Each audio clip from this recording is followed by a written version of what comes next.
At glitzy, near-simultaneous ceremonies in Tokyo and Las Vegas, Nissan just dramatically pulled the wraps off its 2018 Leaf.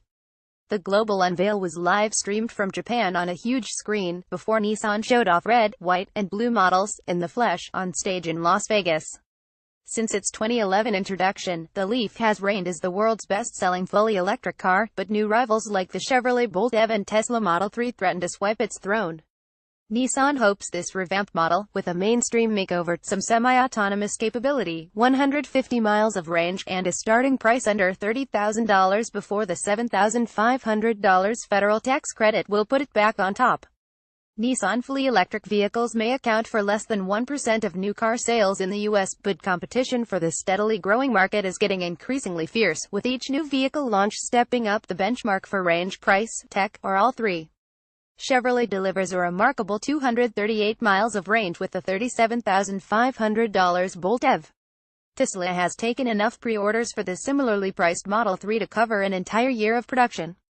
Volkswagen is giving the e-Golf a bigger battery, and Hyundai's releasing an all-electric Ioniq, vastly increasing the choice for exciting, affordable electrics. So if Nissan wants the Leaf to stay in the competition, it's got a lot of work to do. The original Leaf, an all-electric, 5-door hatchback, was groundbreaking as a usable, mass-market electric car. Regular people could buy it from normal dealerships, and drive around the city or on freeways without fear of being slowpokes, always in search of a charging outlet. Nissan sold over 283,000 of them globally, and over 112,000 in the U.S., what everyone points towards Tesla for aspiration, Nissan has done for accessibility for EVs, says electric car advocate Chelsea Sexton. In its heyday, the Leaf racked up automotive awards, including the 2011 European Car of the Year, the 2011 World Car of the Year, and the 2011-2012 Car of the Year Japan. But now, it trails the Bolt and Tesla's Models S and X in U.S. sales, according to new figures from car sales analyst Edmunds. So the new Leaf has more power, range, and tech, for a slightly reduced base price. The electric motor puts out 147 horsepower, a 38% bump over the outgoing model.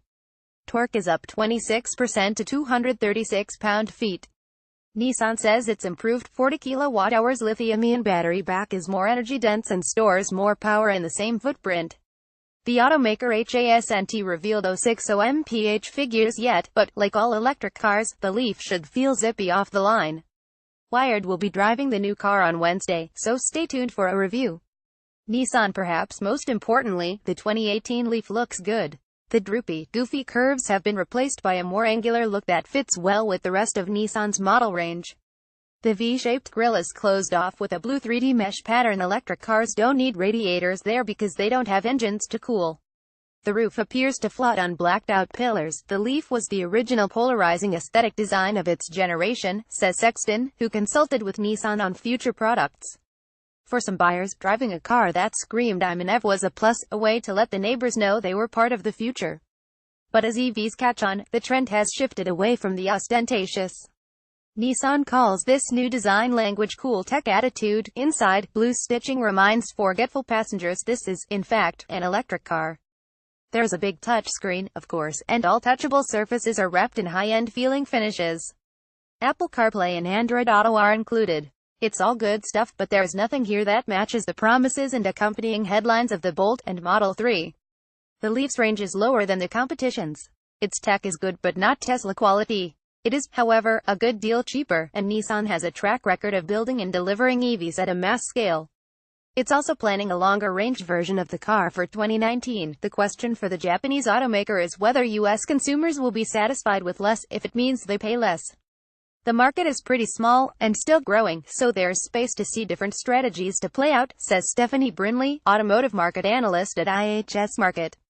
So maybe Nissan isn't going after the superlatives, choosing instead to play the adult in the room, the one making a really good, practical, affordable, electric car. And there's merit in that. Yeah, we'll be able to vote with your own money when the car goes on sale early 2018.